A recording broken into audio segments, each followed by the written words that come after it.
good afternoon. Welcome to this weekend edition where we'll bring you a recap of all the stories making headlines throughout the week. From our local to international stories, we'll be recapping the major ones. Also look at some business as well as international stories. So stay with us. My name is El Samuels. The news review is also live across all our social media handle on MBN 360. We'll bring you details of the stories right after the break.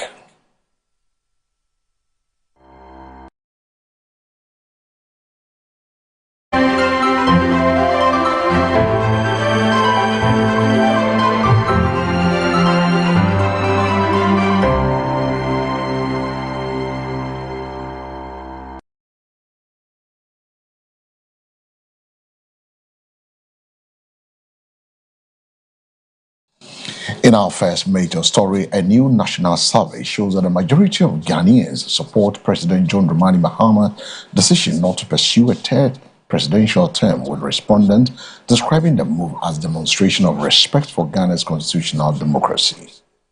A new opinion survey indicates that 65% of Ghanaians support President John Dramani Mahama's decision not to seek a third term in office. The findings suggest broad public approval of the president's commitment to Ghana's constitutional two-term limit. According to the survey, many respondents believe the decision reinforces democratic governance, strengthens confidence in the country's constitutional order, and promotes a peaceful transition of leadership. Political analysts say the outcome reflects growing public appreciation for adherence to the rule of law and democratic principles, while some observers have called for greater focus on governance and delivering on national development priorities during the remainder of the president's tenure. The survey adds a new dimension to the national conversation on leadership, succession, and Ghana's democratic future. Away from that story, traditional herbal practitioners are urging government to strengthen support for herbal medicine by expanding access to integrating it further into the national healthcare system and increasing investment in research and regulation. Traditional herbal practitioners are calling on government to broaden access to herbal medicine, arguing that it remains a vital component of healthcare for many Ghanaians.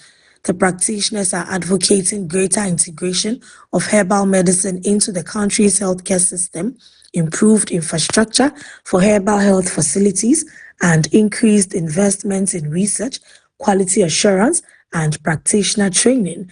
They say expanding access to safe, certified herbal products will improve healthcare delivery, particularly in underserved communities, while supporting the growth of Ghana's indigenous medical industry. The appeal comes amid renewed efforts to promote traditional medicine as a complementary component of national health care and to ensure herbal treatments meet recognized standards of safety, efficacy, and quality. It is time the Ghana Standards Authority comes out with a standard procedure for herbal medicines, because so that FDA will use, Traditional Medicine Practice Council will also use theirs, and industry will use theirs. Everybody will use it. Because currently, when you go to FDA, for instance, today when they bring one policy, tomorrow they change it. So it is confusing industry. That is why I am calling for a standard that Ghana Standards Authority will produce it. When they produce it, that is why the whole country will follow up. Currently, we don't have. What we have now is some small policies. Tomorrow, if a leader comes at TMPC, he develops his policy. Tomorrow, another leader comes at Traditional Alternative Medicine, they develop. Another person comes. So industry is really confused when it comes to herbal medicine. Currently, there is a list from the Ministry of Health. If anybody say there is no, there is a list that has been reviewed just some 2 years ago. That's the essential herbal medicines list. But the information I have is that the hospitals are not using the list. They are only purchasing from Mampong, the product. And Mampong alone cannot represent traditional medicine sector. Because if somebody need a product and Mampong are not able to give us that good product, then herbal medicine is still dying. So I'm also calling on the government to look into this. We cannot be purchasing Mampompura to represent traditional medicine sector. Why there is a full list? Mampon have only 6 products on the list. So if this is what they are, it's a connival against industry.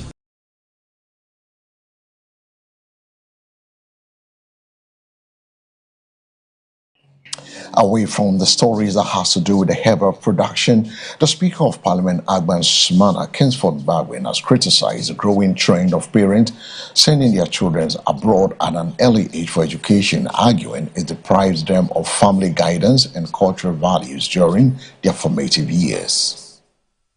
Speaker of Parliament Alban Bagbin has said parents who send their children abroad too early to pursue their education do not love them, insisting that young people need the guidance, care, and values that come from growing up within their families and communities. Speaking on the issue, Bagbin argued that children who leave home at a young age may miss out on essential parental supervision, cultural identity, and moral development during their formative years. He urged parents to carefully weigh the long-term social and emotional impact of overseas education against its academic benefits, stressing that success is not determined solely by where a child is educated. The Speaker's remarks have sparked debate over parenting, education, and the increasing number of Guinean families choosing to send their children abroad for schooling at an early age. And many of you who rush your children abroad to study, I beg you, you don't love your children. Because you know you are going to lose them. It's when they study here and get to a stage of maturity and they want to advance and they are going to do masters, PhD, and that kind of thing, then you have hope that they will come back. Those you carry as babies and send there, they don't even come to your funeral.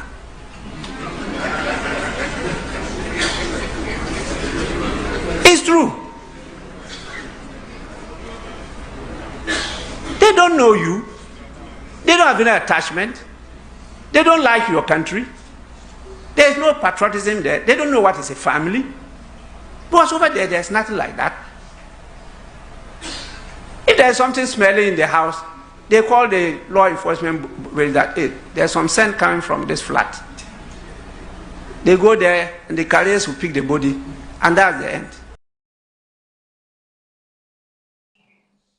Now, away from that story, the President, John Dramani Mahama, has welcomed the first female Archbishop of Canterbury to Ghana in a landmark visit, describing the occasion as a significant moment of faith, diplomacy, and enduring partnership between Ghana and the global Anglican Communion. President John Dramani Mahama has hosted the first female Archbishop of Canterbury in a historic visit to Ghana, marking a significant milestone in the relationship between the country and the worldwide Anglican Communion. The visit underscores the importance of interfaith dialogue, peace building, and collaboration on issues including education, social justice, and community development. President Mahama reaffirmed Ghana's commitment to religious tolerance and recognized the vital role faith-based organizations continue to play in promoting national unity and supporting development. The Archbishop expressed appreciation for the warm reception and commended Ghana's tradition of peaceful coexistence among different religious communities. The visit is expected to deepen ties between Ghana and the Anglican Church while fostering closer cooperation on shared humanitarian and social development goals. It is my great pleasure to welcome you to the Jubilee House and to Ghana on your first pastoral visit to Africa since your installation as the 106th Archbishop of Canterbury. We are proud you chose Ghana as the first stop on your first visit to Africa. Your appointment is historic, as you are the first woman to occupy the office of the Archbishop of Canterbury in its approximately 1,400-year history. This is an important milestone for the Church and a powerful affirmation of the contribution women continue to make to spiritual, professional, and public leadership.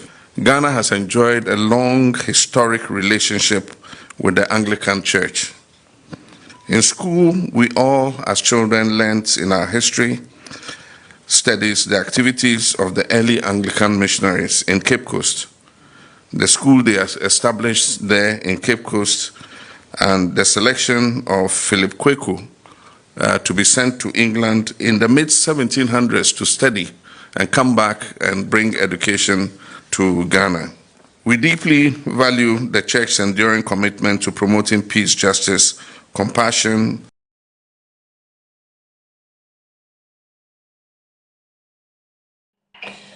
Now moving on, the Environmental Protection Agency has warned that the widespread use of the styrofoam food containers, despite their convenience, is contributing significantly to plastic pollution, environmental degradation, and also urging Ghanaians to embrace sustainable alternatives.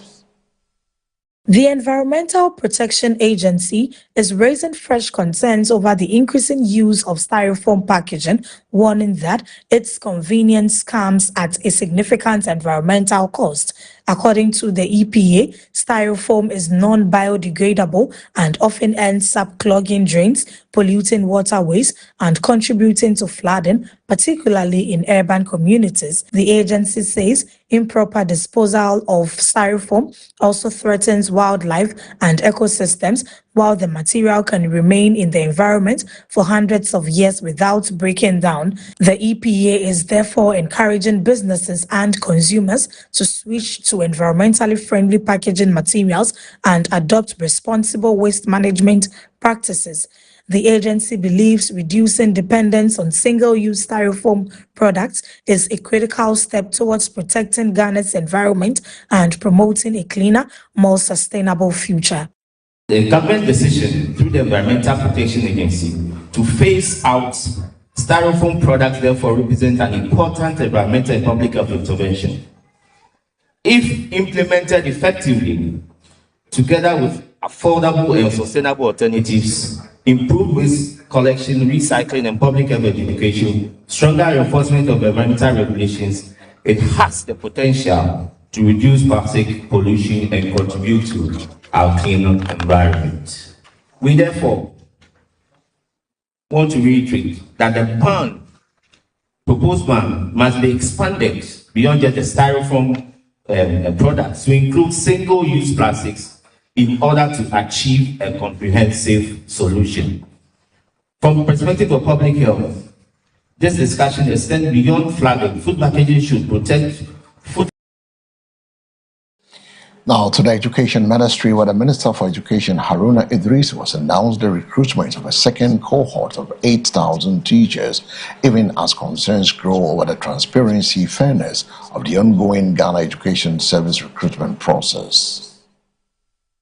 The Minister for Education, Honorable Haruna Idrisu, has announced that a second cohort of 8,000 teachers will be recruited to strengthen staffing across Ghana's public schools. The announcement comes amid mounting criticism from some trained teachers and advocacy groups who have raised concerns over delays, transparency, and fairness in the Ghana Education Service recruitment process.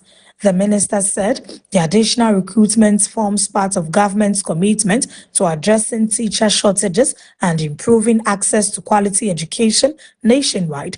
He assured prospective applicants that the recruitment process would be guided by merit, transparency, and the staffing needs of schools across the country.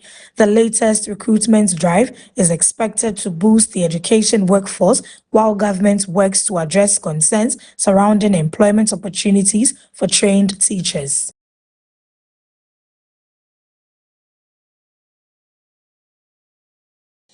Moving on, the Supreme Court has upheld the prosecutorial powers of the Office of the Special Prosecutor after dismissing a suit challenging the institution's authority.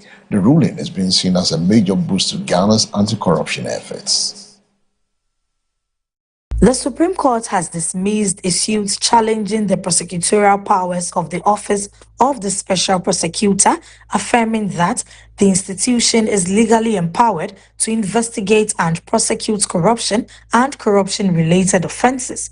The court's decision reinforces the constitutional and statutory mandate of the OSP, allowing it to continue carrying out its anti-corruption responsibilities without legal uncertainty over its prosecutorial authority. The ruling is expected to strengthen ongoing and future investigations, as well as prosecutions involving allegations of corruption, abuse of public office, and related offenses.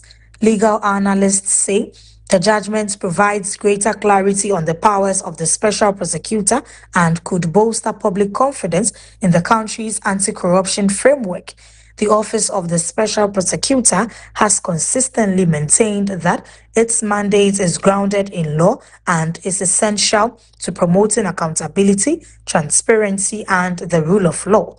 The Supreme Court's decision marks a significant legal victory for the Office of the Special Prosecutor and is expected to shape the future of anti-corruption enforcement in Ghana. The Ministry of Health is sounding an alarm over the prevalence of hepatitis B in Ghana. Health authorities say an estimated 3 million Ghanaians living with the disease and many without knowing their status. The Ministry of Health has warned that nearly 3 million Guineans are currently living with hepatitis B, making it one of the country's most significant public health concerns.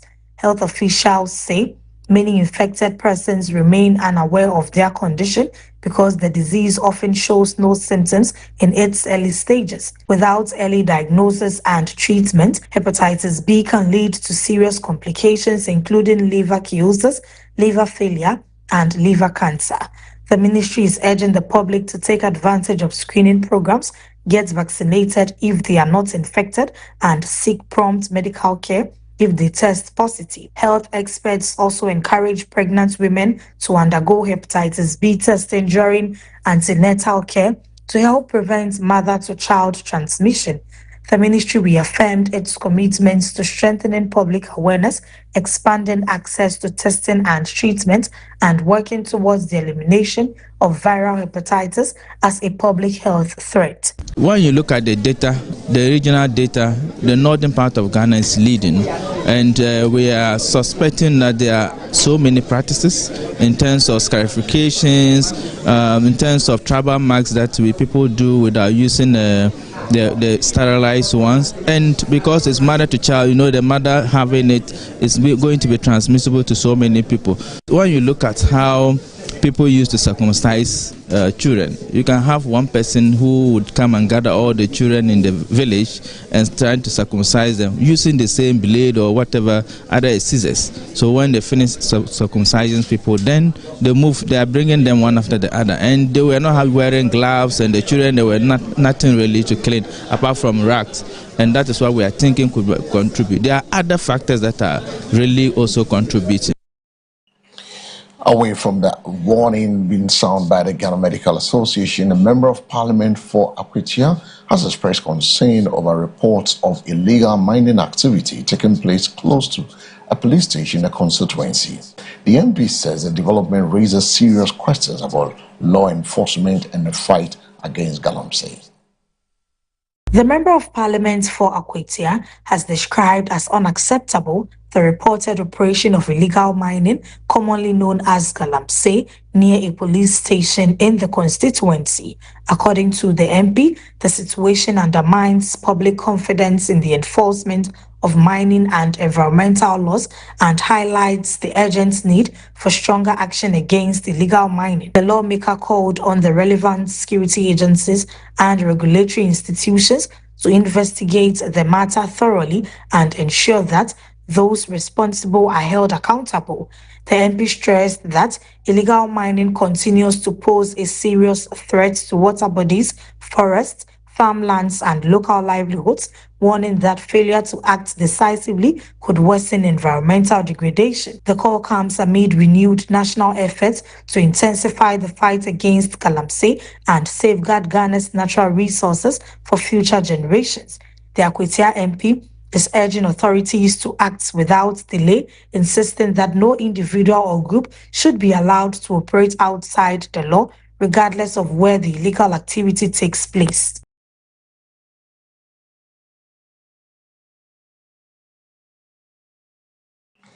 Now, the Court of Appeal has acquitted and discharged the former Micro and Small Loan Center Maslock Chief Executive Sedinam Temaklu, attending her earlier conviction by the High Court for causing financial loss to the state and related offences.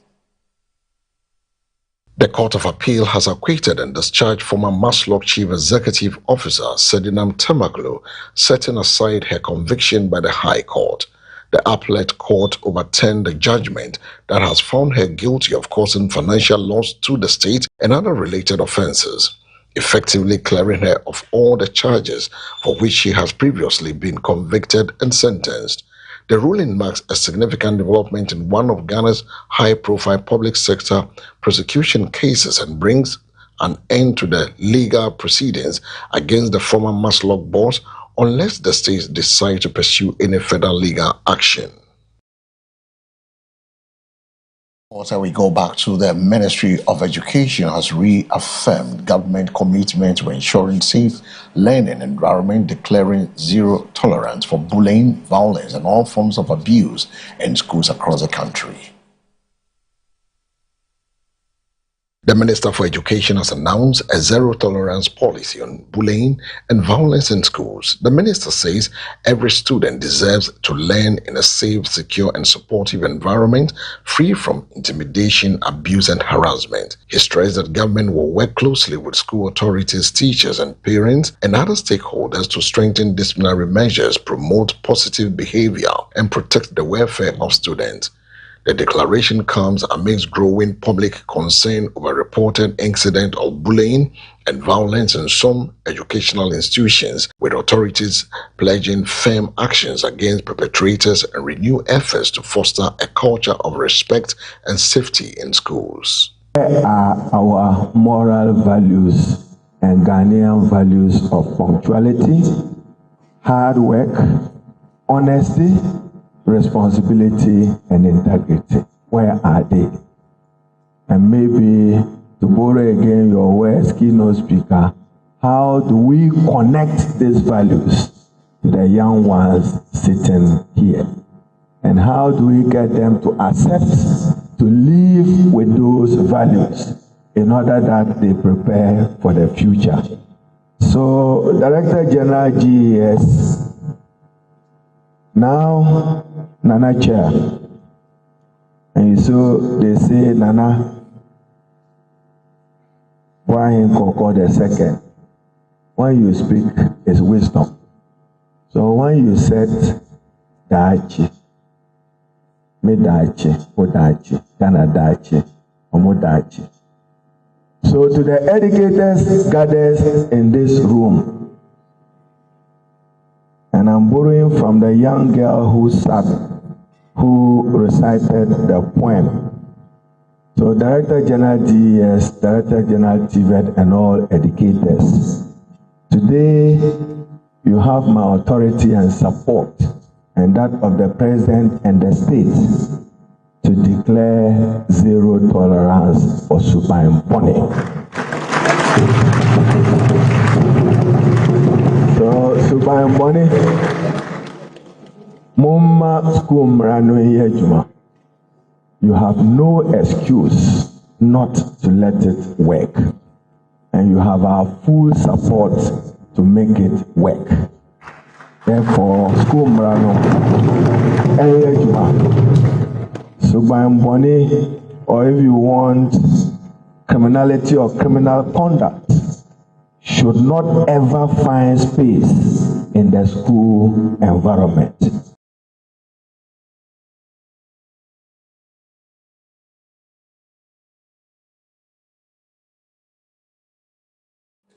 In other story, Ghana has marked the 2026 World Day Against Trafficking in Persons with a renewed commitment to intensifying efforts against human trafficking as government and key stakeholders call for stronger prevention, protection, prosecution, and partnership to combat the crime. Government has reaffirmed its commitment to the fight against human trafficking as Ghana joined the global community to commemorate the 2026 World Day Against Trafficking in Persons. The event, organized by the Ministry of Gender, Children and Social Protection in Accra, was held under the theme Human Trafficking Act 21, Advancing Prevention, Protection, Prosecution and Partnership in Ghana, the journey so far. The commemoration brought together government officials, development partners, civil society, organization, law enforcement agencies, and other stakeholders to assess Ghana's progress over the past 21 years since the enactment of the Human Trafficking Act. Speakers highlighted achievement in preventing human trafficking, protecting survivors, prosecuting offenders, and strengthening collaboration among stakeholders. However, they acknowledge that human trafficking remains a serious challenge requiring sustained public education, strong law enforcement, and enhanced support for victims. The Ministry of Gender, Children and Social Protection reiterated its commitment in protecting vulnerable persons, particularly women and children, from exploitation and pledged to continue implementing policies and programs aimed at eliminating human trafficking in Ghana. Leaders and the judiciary require continuous capacity development to respond effectively to increasingly complex trafficking networks. These challenges should not discourage us. Rather, they should strengthen our determination. And I know we are very determined. Ladies and gentlemen, in spite of these challenges, Ghana has made remarkable progress. Over the past 5 years, collaboration among government institutions, law enforcement agencies, civil society organizations, and our international partners has transformed our national response. The results speak for themselves, and please, I still feel intimidated by the recent figures from Ghana Immigration Service. Victims rescued has increased steadily over the period, from 821 victims in 2021 to 846 in 2022. The event concluded with a renewed pledge by stakeholders to deepen cooperation in advancing prevention, protection, prosecution, and partnership in the fight against human trafficking. In other story, the President John Dramani Mahama has presented a 13.8 million Ghana cedis compensation package to the family of those who lost their lives in the recent military helicopter crash. The gesture forms part of government commitment to supporting bereaved families whilst honoring the service and sacrifice of the victims. The government has officially presented a 13.8 million compensation package to the families of the victims of the recent military helicopter crash. At the solemn ceremony, President John Dramani Mahama expressed the nation's deepest condolences, describing the deceased as dedicated public servants whose commitment to duty would never be forgotten. The president assured the bereaved family that government stands with them during this difficult period and remains committed to their welfare. The compensation package is part of a broader measures to support the affected families while the nation continues to mourn one of its most tragic aviation disaster in recent history. The Accra Circuit Court, acting under the Workmen's Compensation Act 1963, Act 174, awarded a total compensation package of 13,872,962.40 pesos to the dependents of our 4 civilian officials who lost their lives in the tragedy. Similarly, in accordance with the Armed Forces Regulation 1992, LI 1546, compensation packages have been processed for the families of our fallen military personnel. Today, government formally hands over these compensation packages to the respective families. Meanwhile, government has announced a series of commemorative activities to mark the 1 year since the tragic military helicopter crash that claimed the lives of senior government officials, security personnel. The events are intended to honor the memories of the victims and reflect on their service to the nation. Government has unveiled a program of activities to commemorate the first anniversary of the military helicopter disaster that shook the nation. The observance will include memorial services, wreath-laying ceremonies, moments of silence, and other tributes to honor the lives and service of those who perished in a crash. Officials say the anniversary is not only a time to remember the victim, but also an opportunity to reaffirm the nation's appreciation for their dedication and sacrifice.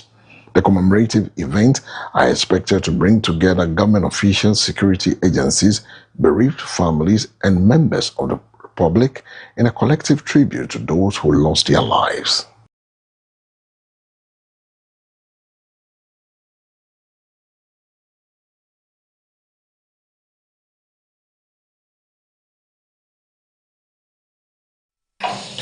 A child injured in a traffic accident along the Jawulu-Accra Mall stretch has died whilst receiving treatment at the hospital, bringing the renewed concern over road safety on one of Accra's busiest highways.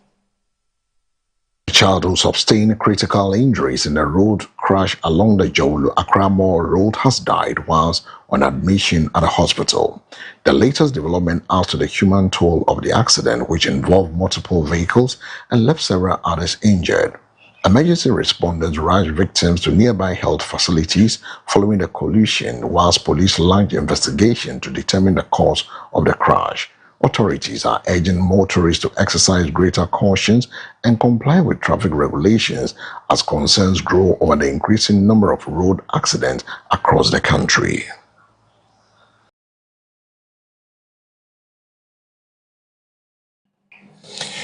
And those are the major stories from Ghana. We now turn our attention to the business front, where we'll bring you the latest on the economy, the market, and also the corporate development right after this break.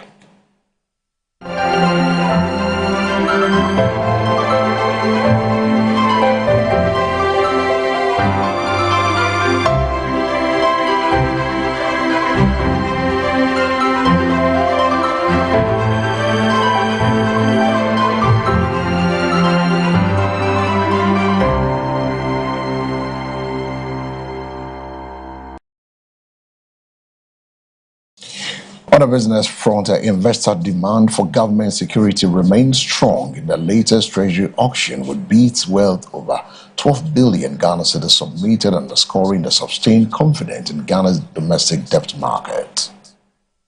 Government's latest treasury bill auction attracted more than 12 billion Ghana cedis in investor bids, reflecting strong demand for short-term government securities.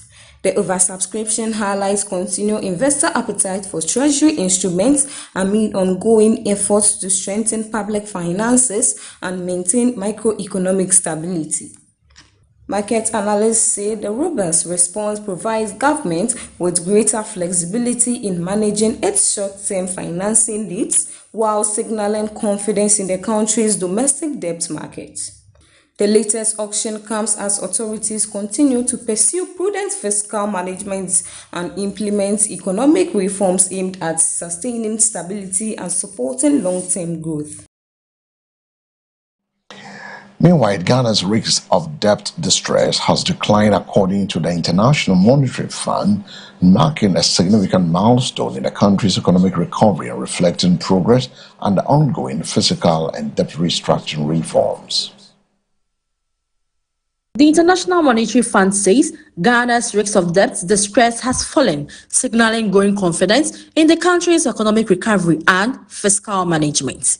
The IMF attributed the improvement to progress in debt restructuring, stronger fiscal discipline, and the implementation of key economic reforms under Ghana's support program. The fund noted that while the outlook has improved, sustained policy implementation and prudent financial management remain essential to safeguarding macroeconomic stability and ensuring long-term debt sustainability. The development is expected to strengthen investor confidence and support Ghana's efforts to restore economic growth, improve public finances, and create a more resilient economy. Government says it remains committed to maintaining the reform agenda while advancing policies that promote inclusive growth and improve livelihood of Ghanaians.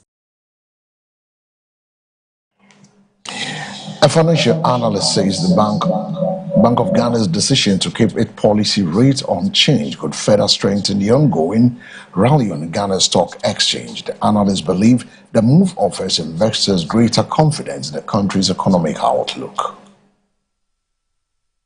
A financial markets analyst says the Bank of Ghana's decision to maintain the policy rate is expected to provide renewed momentum for the Ghana Stock Exchange. According to the analysts, holding the benchmark interest rate signals continued microeconomic stability and reinforces confidence among both local and foreign investors. The stable policy environment is expected to encourage greater participation in the equities markets, with investors seeking higher returns as inflation eases and economic conditions improve. The analysts noted that sectors such as banking, telecommunications, and consumer goods could continue to attract investor interest if current economic trends are sustained. The Ghana Stock Exchange has recorded strong performance in recent months, supported by improved corporate earnings, easing inflation, and growing optimism over Ghana's economic recovery.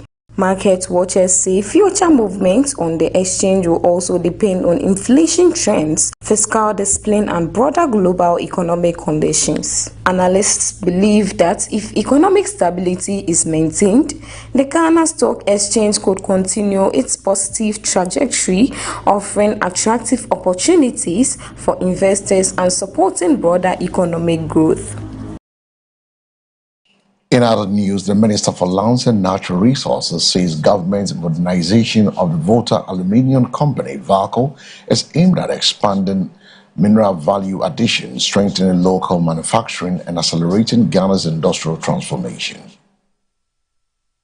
The Minister for Lands and Natural Resources says plans to modernize the Volta Aluminium Company, VALCO, forms part of government's broader strategy to increase value addition in Ghana's mineral sector. According to the minister, upgrading the smelter will enhance aluminium production, reduce dependence on raw mineral exports, and support the growth of local manufacturing industries. He noted that the initiative is expected to create jobs, attract investment, and strengthen Ghana's integrated aluminium industry, while contributing to the country's industrialization agenda. The minister reaffirmed government's commitment to developing a competitive mineral value chain that minimizes the economic benefits of Ghana's natural resources and drives sustainable economic growth. I have engaged extensively with the Minister of Finance, who is helping, struggling to even pay some of these power debts that we're describing.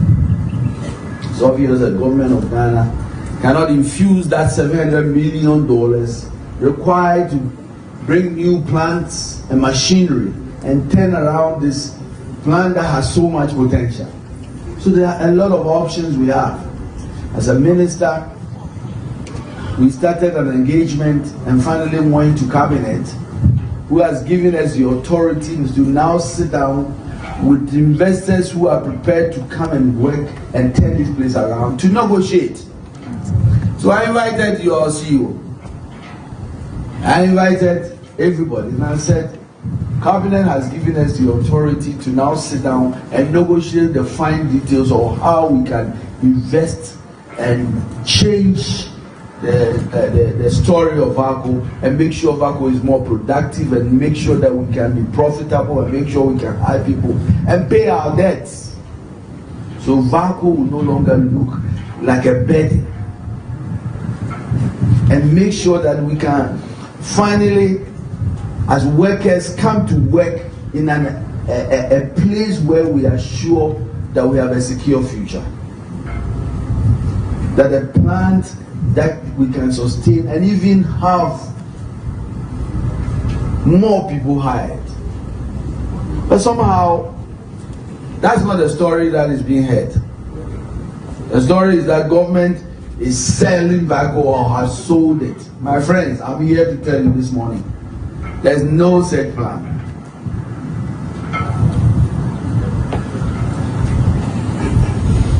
President Mahama, who is the President of the Republic, his father was with Kwame Nkrumah when this place was built. We owe it to them to make sure we can sustain this place. If Kwame Nkrumah were alive, I would be his MP. I'm telling you. We will not sell Valco on our watch. But we have a responsibility to make Valco profitable and turn it around and make sure that workers will have a secure future. That's all we are trying to do.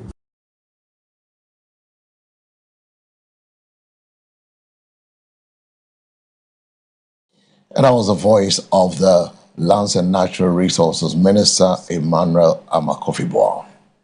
Economic analysts are warning that persistent inflation remains a major threat to Ghana's economic recovery, cautioning that the rising prices could undermine the recent gains in macroeconomic stability, slow the country's development agenda. Economic experts have warned that inflation continues to pose a significant risk to Ghana's hard-earned economic progress. According to analysts, although recent indicators point to improving macroeconomic stability, sustained price pressures could erode purchasing power, increase the cost of doing businesses, and weaken investor confidence. The stress that keeping inflation under control is essential to protecting household incomes, sustaining economic growth, and preserving the benefits of ongoing fiscal and monetary reforms. The experts are urging policymakers to remain committed to prudent economic management to ensure that recent gains translate into long-term stability and improved living standards for Guineans.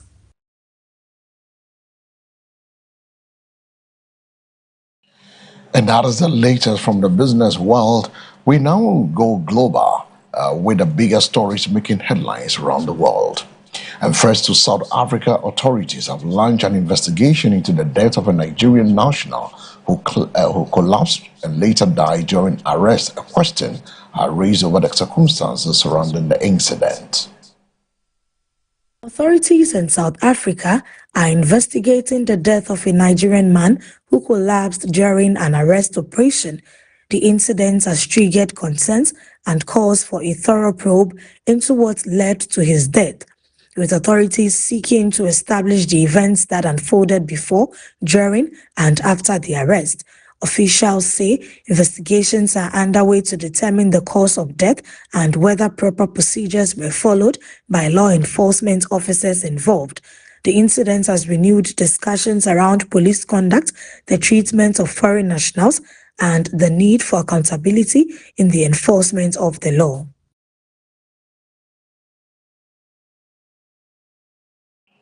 Now from South Africa, we head straight to the issue where rescue teams in Japan are searching for people who trapped inside a shopping mall, and others reported missing after a powerful earthquake caused structural damage, including the collapse of a factory chimney.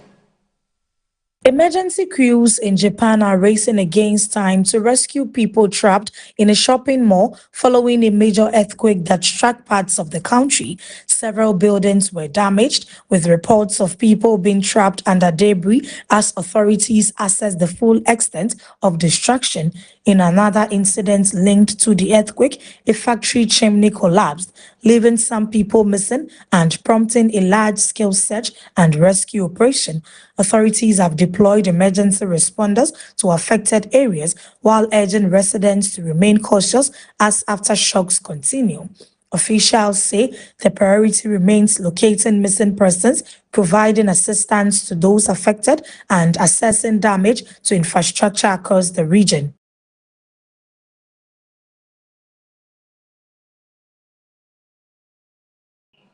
Meanwhile, Mexican drug cartels are increasingly turning to Nigeria as a location for part of their meth production operations, according to security analysts, heightening the growing global reach of an organized crime network and challenges facing the international drug enforcement agencies.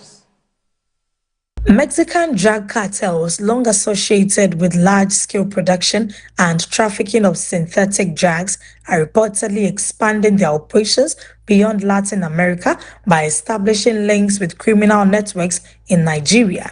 Investigations by international law enforcement agencies have revealed that some cartel-linked groups have sought to move elements of methamphetamine production to countries where they can exploit weaker enforcement systems, access precursor chemicals, and operate through local criminal networks. Nigeria's strategic location, large population, and existing trafficking routes have made it a target for international organized crime groups seeking new bases for drug production and distribution.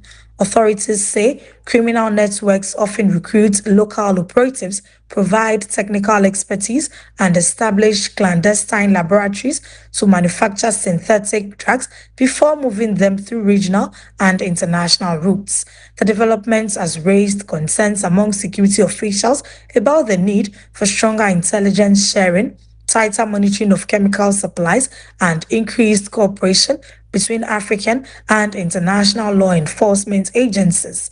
Experts warn that the growth of synthetic drug production in Africa could worsen public health challenges and fuel organized crime if not addressed through coordinated action. Now moving back to Japan, where the death toll from a powerful earthquake that struck Japan has risen to 34 people dying as thousands of survivors sheltering in evacuation centers struggling with extreme heat and difficult living conditions. Japan is grappling with the aftermath of a devastating earthquake that has claimed at least 34 lives, with rescue teams continuing efforts to search for survivors and assess the extent of the damage. The disaster has forced thousands of residents into evacuation centers, where many are now battling sweltering temperatures, limited supplies, and challenging conditions. Authorities say emergency response teams are working to provide relief, restore essential services, and support communities affected by the earthquake.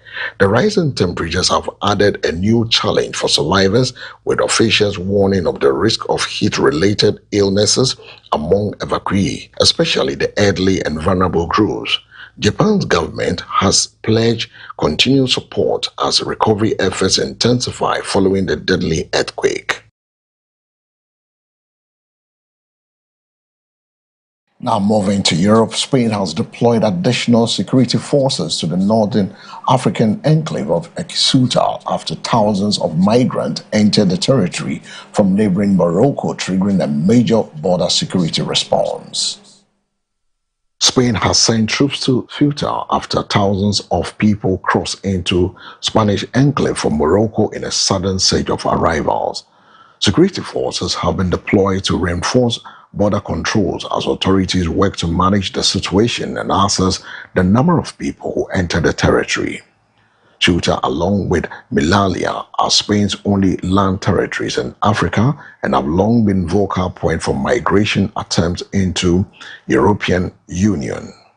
The latest incident has renewed discussions over immigration management, border security, and cooperation between Spain and Morocco.